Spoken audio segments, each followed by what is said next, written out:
evening and salam perpaduan. Thanks for joining us. I'm Brenda Paul and you're watching News at 10. Our headlines for tonight. Malaysians urged not to wait for bivalent COVID vaccines.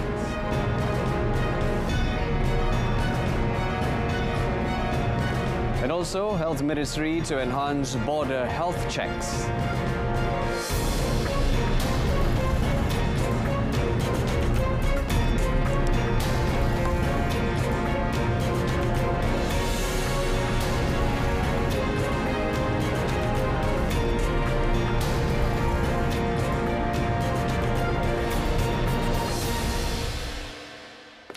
The Health Ministry has urged Malaysians not to wait for the new COVID-19 bivalent vaccines. Now, in a statement today, Health Minister Dr. Zaleha Mustafa said presently, available monovalent vaccines are effective in preventing serious illness and death caused by COVID-19.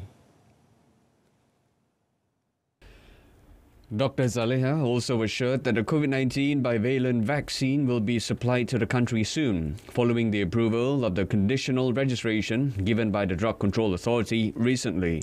She said an announcement will be made after the supply is received, along with detailed eligibility criteria.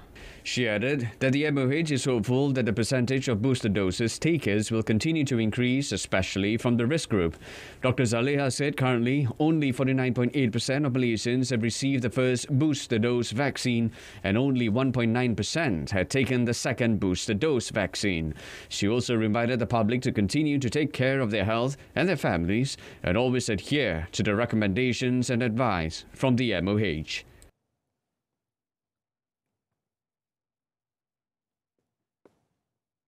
On a related matter, Dr. Zaleha said the MOH is prepared to change the existing COVID-19 pandemic management healthcare policy at the country's borders, including tightening the standard operating procedure for health checks. Dr. Zaleha also said the extension of Malaysia as a local infection area until June will give the ministry the space to make the necessary changes with the resurgence in COVID-19 cases in China. She said the ministry takes seriously the concerns of the people regarding the increase in COVID-19 cases in China, as well as the restrictions imposed by several countries on travellers from the Republic. Dr. Zaleha also said that the ministry is always prepared to increase the country's health capacity to face any possibility. The ministry, she said, will continue to adopt policies that are guided by and based on science and accurate data, apart from working together with the World Health Organization, WHO, China, and ASEAN member countries. At the end of last year, China reported a spike in COVID-19 cases following the Omicron variant, which was spreading fast, and this resulted in several countries deciding to restrict the entry of travellers from China as a preventive move to stop the spread of the pandemic. Meanwhile, Health Director General Tan Sri Dr. Noor Hisham Abdullah said two main COVID-19 variants that are found to be spreading rapidly in China, namely BA.5.2 and BF.7, that accounted for almost 80% of the variants found in China currently, have been detected in Malaysia. Health Director General Tan Sri Dr. Noor Hisham Abdullah said as at 31st December, there were 4,148 cases infected with BA.5.2 and 3 cases infected with BF.7 in the country. However, he clarified that there was no data to link serious cases or deaths to the BA.5.2 and BF.7 variants.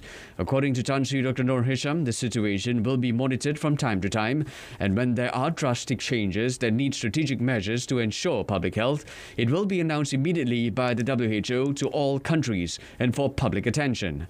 The BF.7 variant, which is an abbreviation for BA.5217, originated from the Omicron BA.5 variant and for the first time was diagnosed in the world in July 2022. Tan Sri Dr. Noor Hisham also said that through genomic surveillance of SARS-CoV-2 in Malaysia throughout December 2022 showed that the XBB variant was dominant in the spread of COVID-19 in the country.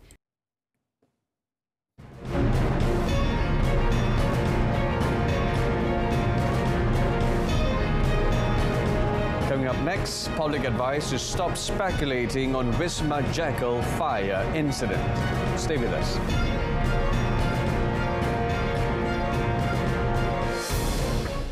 The public has been urged not to speculate on the cause of the fire incident at Wisma Jackal in Section 7, Shah Alam, yesterday morning. Speaking to reporters today, Shah Alam District Police Chief ACP Muhammad Iqbal Ibrahim said the Fire and Rescue Department JPBM team is in the midst of investigating the actual cause of the incident.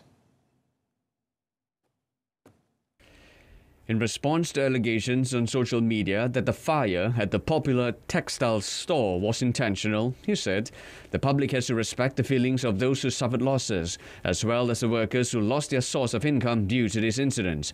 ACP Muhammad Iqbal added that police had not received any report about the matter from any party, adding that legal action can be taken by the premises owner if the investigation report proves otherwise. The 5-story Wisma Jackal building was destroyed in the fire, which was believed to have started at about 7 a.m. The Selangor JPBM has mobilized its K9 tracker dog unit to the site to conduct forensic work and determine the cause of the incident. Jackal Group Managing Director Datuk Sri Muhammad Faros Muhammad Jackal said the company had estimated losses to be almost 100 million ringgit.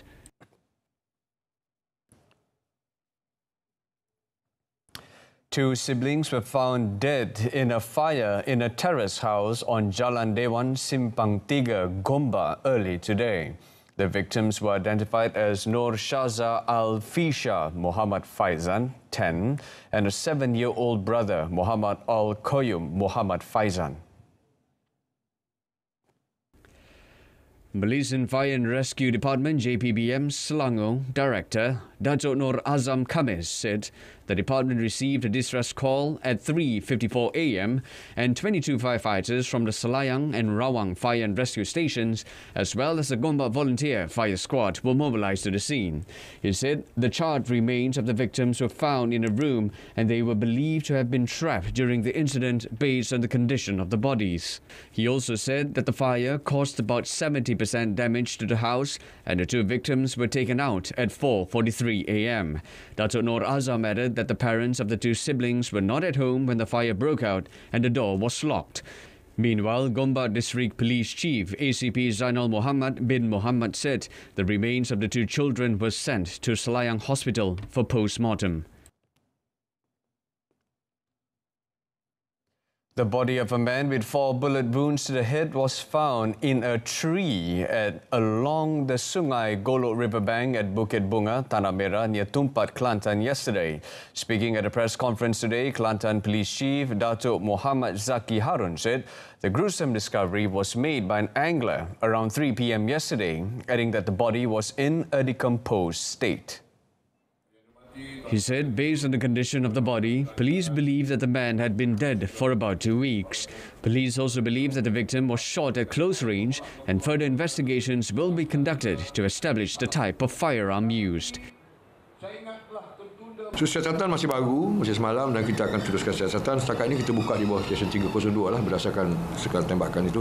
Dan pertama sekali kita nak tentukan dari segi pengecaman identiti mayat itu, dan kita akan hantar cat jari dan sebagainya. Apa-apa perkara mungkin kita buat menghantar untuk DNA dan sebagainya, dan itu keputusan akan diberi kemudian. Datuk Muhammad Zaki said notices have already been sent out to all districts to cross-check on missing persons reports. He said similar notices have also been sent out in Thailand. Kedah Police seized nearly 500,000 ringgit worth of cannabis found floating in a canal at Kampong Makau in Yan, Kedah last Saturday. Yan District Police Chief DSP Shasnas Akhtar Aziz said local residents found 158 compressed lumps of cannabis weighing about 180 kilograms floating in the canal at 9:35 a.m.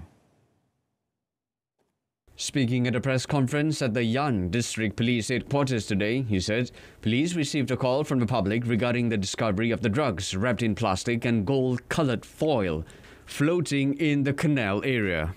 Investigations revealed that the drugs were placed in a gunny sack. However, it got torn, causing the drugs to float to the surface.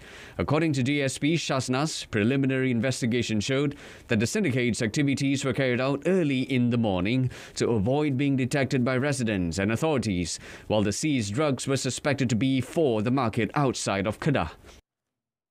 Kita syaki bukan untuk kegunaan tempatan lah. Kegunaan di tempat lain. Kita syaki benda ni dibawa masuk lah. Dibawa masuk ke sini, digunakan untuk transit dan diangkat ke tempat lain. Dan ini adalah rampasan kita yang pertama lah, melibatkan ganja. Kan melibatkan dadah-dadah jenis lain ada. Tapi untuk ganja, ini adalah tangkapan kita yang besar yang pertama. He also said that no arrests have been made so far and police will continue to investigate the source of the drugs. A popular roti canai stall at Jalan Transfer in Georgetown, Pulau Pinang has been ordered to close for 2 weeks from today for failing to meet the hygienic standards set by the Health Ministry. State Agrotech and Food Safety, Rural and Health Committee Chairman Dr. Norella Arifin said the closure notice was issued in accordance with Section 11 of the Food Act 1983 to enable the stall owner to carry out cleaning work at the premises. She said the closure notice was issued by the Food Safety and Quality Division BKKM of the Timor Laut Health District Office after inspecting the stall at 10 a.m. today. Dr. Norlela said the stall owner was also issued a 500 ringgit compound for not providing clean surroundings for customers during the inspection. It is learned that the inspection was conducted after a 53-second video recording of the unsatisfactory hygienic condition of the stall, as well as the stall workers not adhering to proper hygiene practices on handling food, went viral.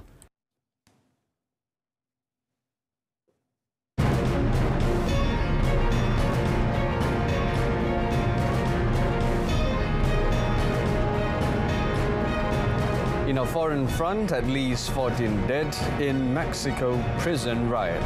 Stay with us.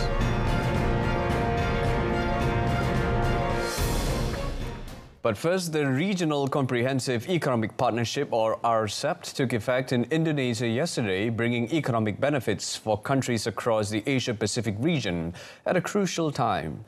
The partnership will allow Indonesia to address economic cooperation and develop capacity to increase resilience with other members in the Asia-Pacific region and help the country benefit from the Chinese market. The partnership will also help to drive investments into Indonesia and boost the country's economic growth in the medium-long term. The RCEP agreement entered into force on 1st January 2022. It is the world's largest free trade deal comprising 10 Association of Southeast Asian Nations, ASEAN, member countries, as well as Malaysia, China, Japan, the Republic of Korea, Australia and New Zealand. Indonesia, Southeast Asia's largest economy, ratified its membership in the Regional Comprehensive Economic Partnership, RCEP, on 30th August 2022. The RCEP is estimated to cover 30% of the global GDP of $25.8 trillion and comprise 30% of the world's population.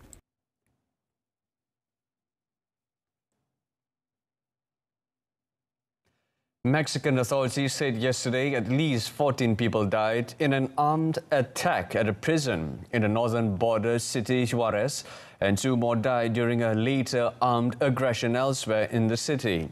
The Chihuahua state prosecutor said in a statement that among those who died in the prison attack were 10 security personnel and 4 inmates, while another 13 were hurt, and at least 24 inmates escaped.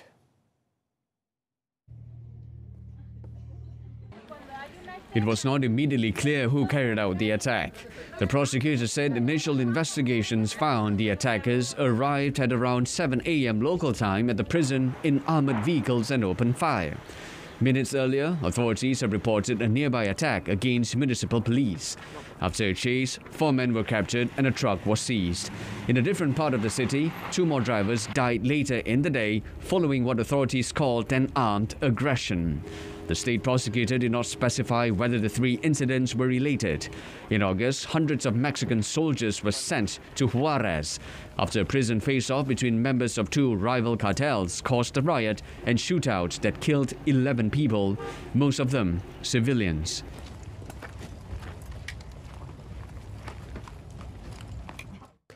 Four people died and 3 others were in critical condition when 2 helicopters collided mid-flight near a popular tourist attraction on Australia's Gold Coast yesterday.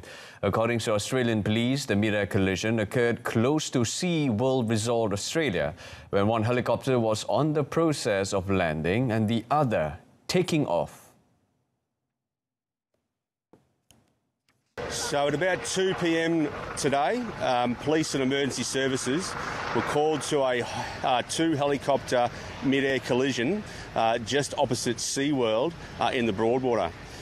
Those 2 aircraft, when collided, have crashed, landed on the sandbank just out from SeaWorld Resort.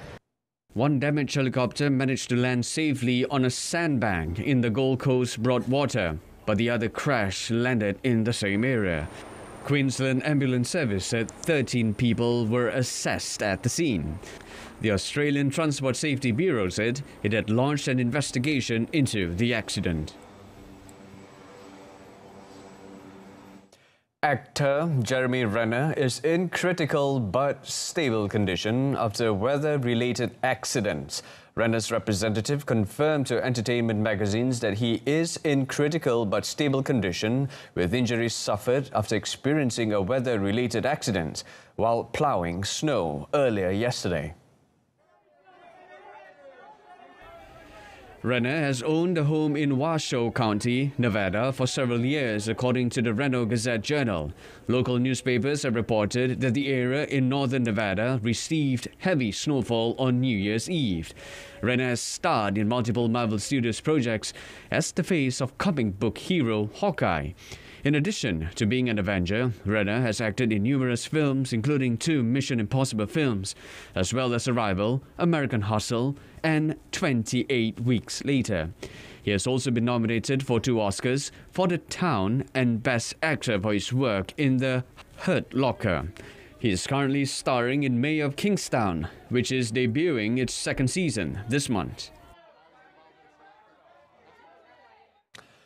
And Brazilian football star Pelé's coffin today arrived at the coastal city of Santos, his hometown club, ahead of a massive wake at Vila Belmiro Stadium.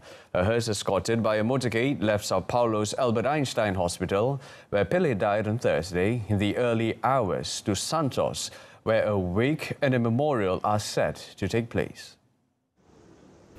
Fans waited for the coffin outside the stadium, waving flags and taking photographs with their mobile phones when the hearse passed by.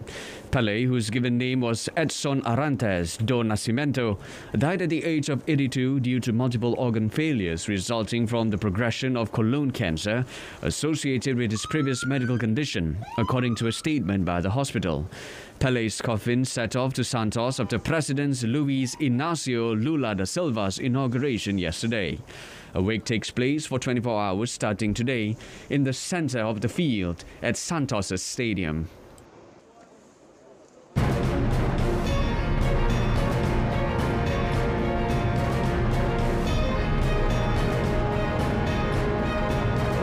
PSG suffered defeat in first game of the year. There are more next in sports. Stay with us. Perlawanan bola sepak Piala AFF Mitsubishi Electric 2022 memburu tahta terulung di rantau Asia Tenggara. Perlawanan Kumpulan B, Selasa 3 Januari, Malaysia bertemu Singapura 8.45 malam di TV2 dan saluran sukan RTM. Dan Vietnam bertemu Myanmar 8.45 malam di saluran OK. Saksikan juga secara berstreama langsung di RTM Klik. And with that, football fans' eyes will be trained on the clash between traditional rivals Malaysia and Singapore in the Group B final match in the 2022 ASEAN Football Federation AFF Cup at the National Stadium in Bukit Jalil tomorrow night. Dubbed the Causeway Derby, the match between the two rivals is never ordinary because whenever they meet, there will definitely be drama, both on and off the pitch, with emotions running high among supporters. After Singapore tied Vietnam to a scoreless draw last Friday, coach Kim Pang-gon knows he has no choice but to tell the players that losing is not an option. The team must qualify for the semi-final to avoid being eliminated early in the tournament for the second consecutive time. On the other hand, four-time champion Singapore only needs a draw to qualify. Based on FIFA's rankings, Malaysia is better placed at 145th, while Singapore is 160th. But the Causeway Derby clash is not about past records, as both teams are constantly racing to create a new history. In the most recent meeting between the two teams, Singapore won 2-1 on their own turf in an international friendly last March.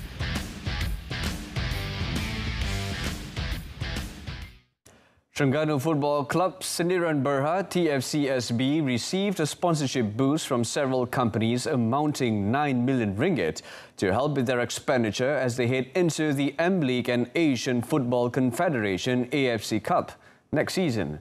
Now, the team receives sponsorship in cash and kind from 15 companies, including sports equipment.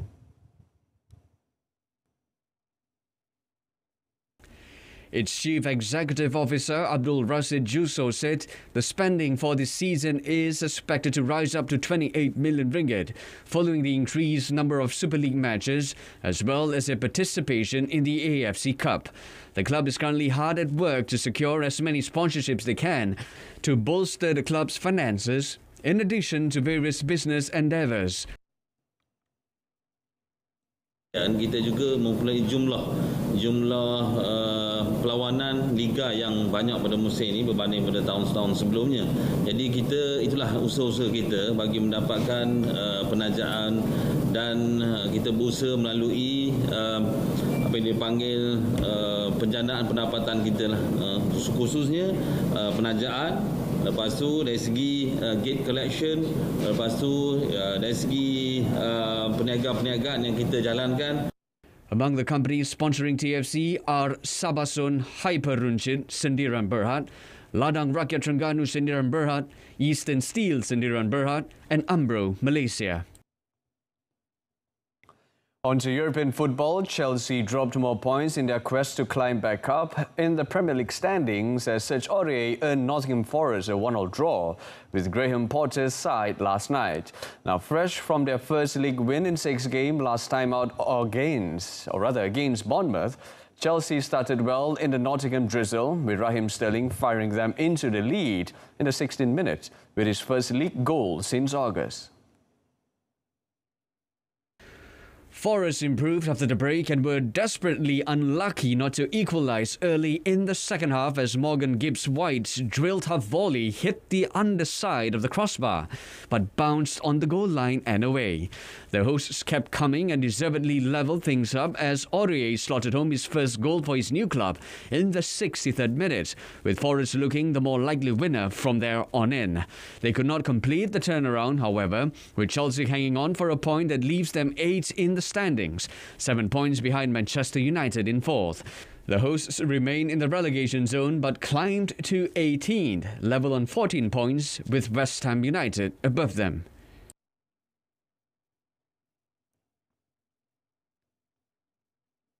Meanwhile, an upset was recorded in the Liga A when Paris Saint-Germain PSG lost their first match of the year 3-1 to Lens earlier today. It was the French Giants' first loss in all campaigns since 20th March last year. PSG went to Lens without Lionel Messi, who still has not returned from Argentina ever since he won the 2022 World Cup in Qatar. The defending champions were also missing their offensive cornerstone as Brazilian Neymar was suspended due to a red card in his previous action. Lens took full advantage of PSG's misery by grabbing their first goal 5 minutes into the match with Przemysław Frankowski. PSG managed to equalize 3 minutes later with Hugo Ekitike, but Luis Openda once again put the hosts in the lead in the 28th. After the break, PSG tried to equalize again, but their efforts backfired when Alexis Claude Maurice scored the third goal for Lens. The score remained 3-1 until the final whistle, and Lens crept closer to PSG with 4 points standing between them.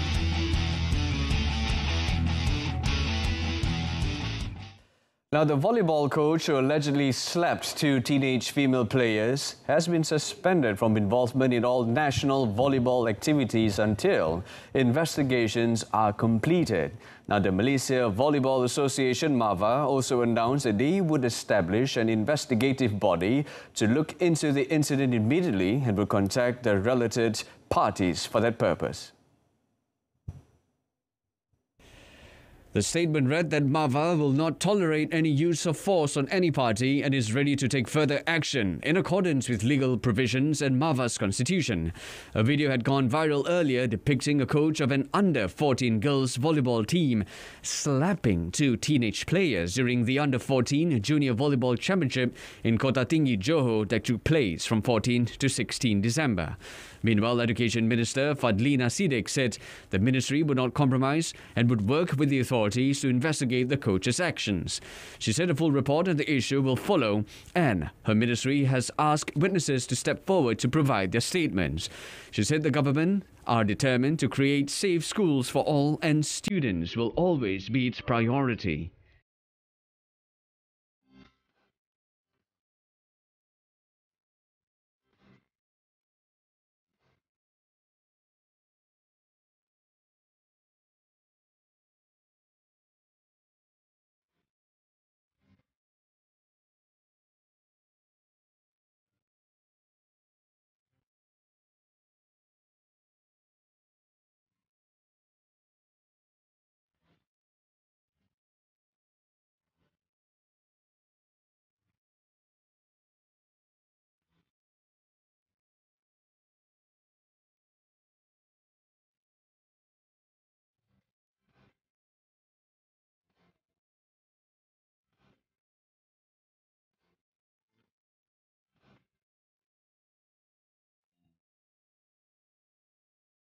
And that's it on News at 10. Our top story, Malaysians urged not to wait for bivalent COVID vaccines. Do tune in to updates at noon coming up tomorrow on TV2 at 12:30 p.m. Till then, it's Lights Out. I'm Brendan Paul. Thank you for watching. Take care.